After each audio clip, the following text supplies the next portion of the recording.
Smith in the crosshairs. Let's go time. Nice deflection from Musa.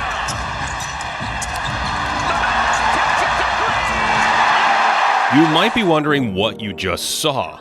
A player trying a one-legged fadeaway from 29 feet that's blocked, only to come flying out of nowhere to jump between two defenders to tip pass it back to an open teammate.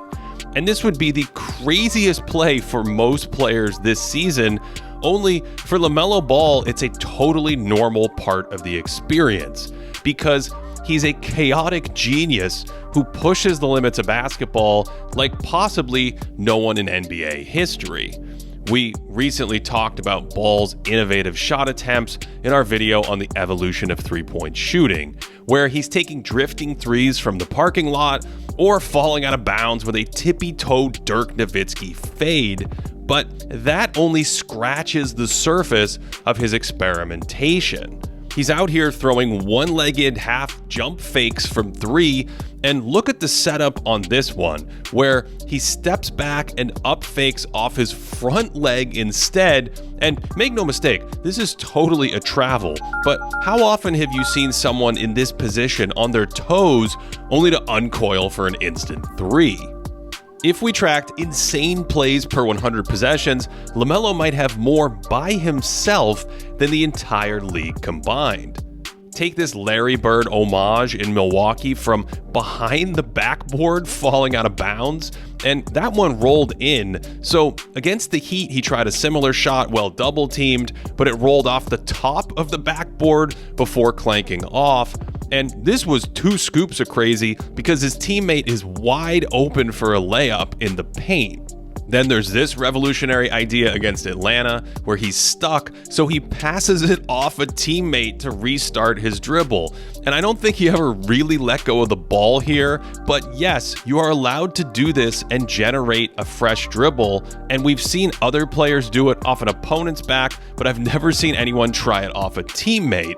Then 30 seconds later makes this insane tip pass to an open shooter, and when Miles Bridges short arms this delivery, a normal player jumps up to catch it, but Melo sees an opening to Superman himself and touch pass it over Trae Young to a now open teammate.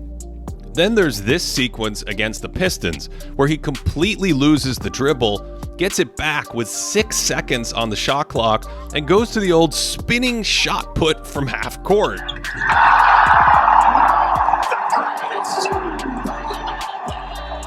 And he's trying to spin into his defender here to draw a foul, and you can see that two-handed catapult he uses to generate so much power. And we know if he wants to sharply spin away from a defender, he can, but here he bangs into his man to save the possession before comfortably draining a leaning 40-footer. He'll also try a ton in just 6 seconds, going with a late pick and roll here, only to jump into this audacious pass, then pick up the loose ball with 7/10 left and just flick it in off one leg. What the actual I need food. I have no time to cook while watching all this footage, and takeout is expensive, and that's where I need Factor. They're the sponsor of today's video, and they deliver chef-crafted meals to your door that you can grab from the fridge and heat up in 2 minutes in the microwave, or my move is to stick them in the oven for about 5 or 6 minutes. The chicken gets all moist. It's basically instant takeout, but cheaper. And I love how they have options like Protein Plus to power me while I work. Plus, there are gourmet options if you want something a little special, like this beautiful seafood bad boy with the vegetable and it's all creamy. They're also owned by one of our favorites, HelloFresh, that we've worked with before.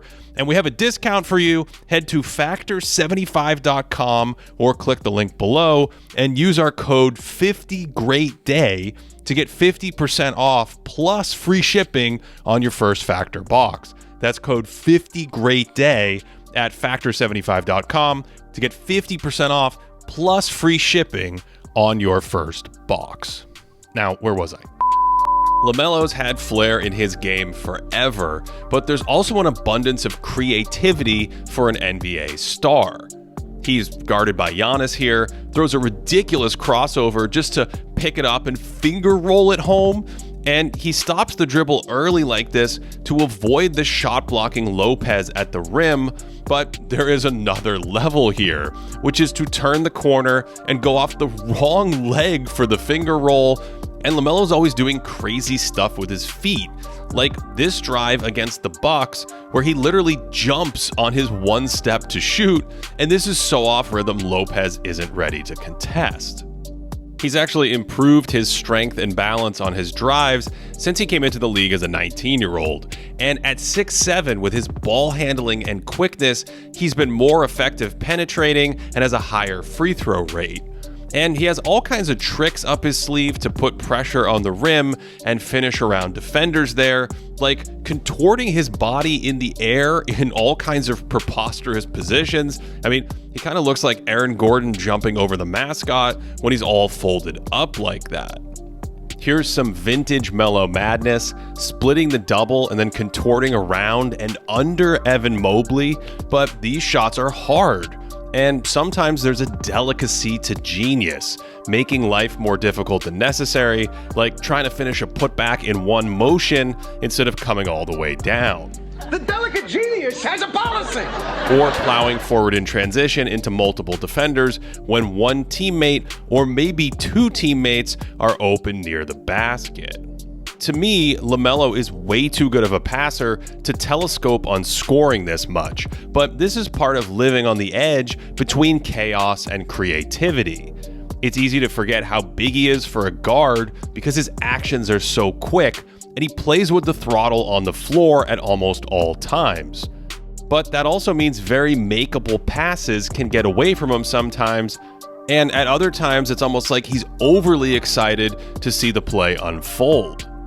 He brings it up here and sees something, so he gets the left foot ready to throw a 60-foot pass on a rope, but in a nearly identical situation, he doesn't organize his feet, whipping it off the right foot right out of the gym.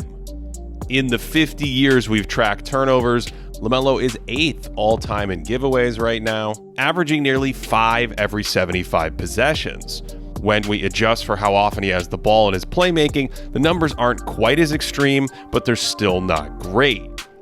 Sometimes he's also a step ahead of his teammates, spotting Josh Green for a layup here, but Green is on autopilot heading to the corner, and it's a turnover for Ball.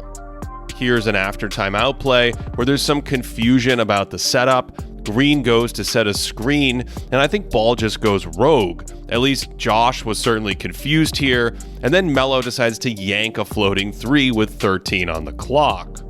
Sometimes Ball has the shot selection of a drunken sailor, just bombing all kinds of maniacal deep threes early in the possession. More than half of his triples are from 27 feet or beyond, by far the highest rate of deep shots ever.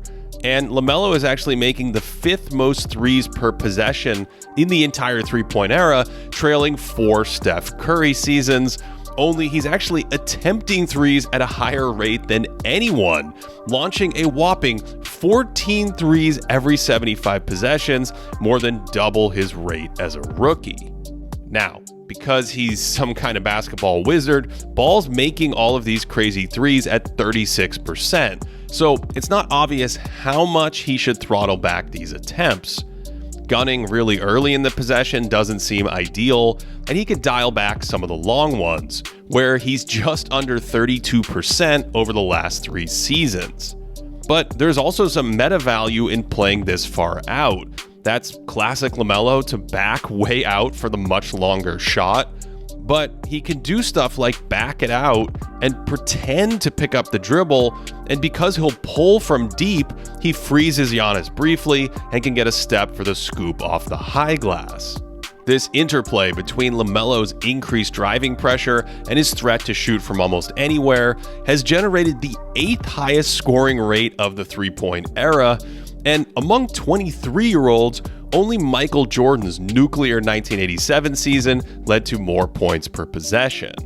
Notice how far out the Bucks' big men are to chase him off the line here, then his ball handling and silky strides do the rest. And this is pure mad scientist dancing with the big man so the drive can set up a fading three, And LaMelo sells this fake so hard that he doesn't pull the dribble back with his left hand, but lets it bounce up into his right hand before that Dirk fade from 30.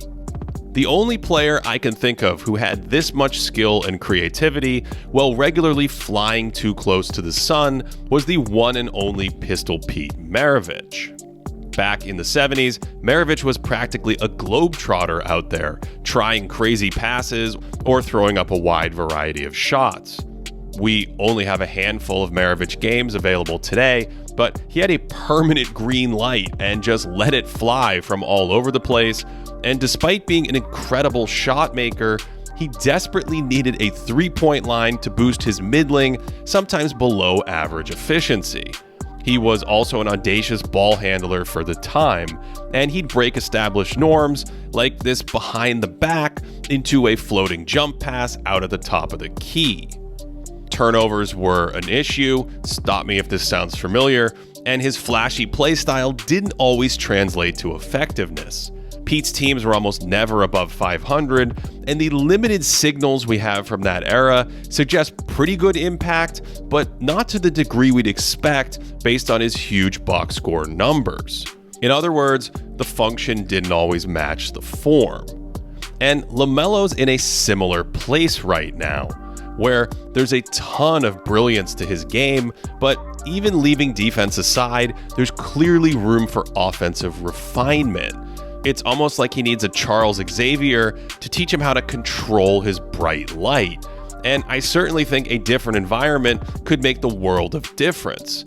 His pace, vision, and shooting certainly look like they would amplify great talent, and his off-ball cutting is completely untapped right now.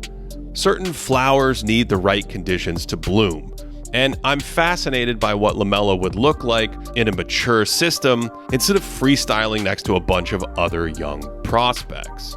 And hopefully, we'll get a chance to see that in the near future, because LaMelo Ball is one of the most creative players we've seen in a long time. To support this channel, patreon.com/thinkingbasketball. That's where we have proprietary stats on teams and players throughout the year. We also have a Discord community, and you can get all of our extra video content over there, or sign up on YouTube as a member, where we also live stream the podcast. Thanks for watching all the way to the end on this one. Hope you enjoyed it and that you are having a great day.